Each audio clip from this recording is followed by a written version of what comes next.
Okay guys, dito tayo ngayon sa Sapa. Manguha tayo ng kasili guys, kasili. Yun, naglalagay sila ng kain. Ayan mo guys. Yun, napakalawak ng dawa na ito. Marami pong kasili. Yung lalaki.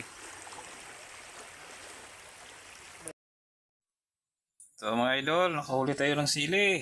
Tingnan nyo ha. Marami idol, pero maliliit lang.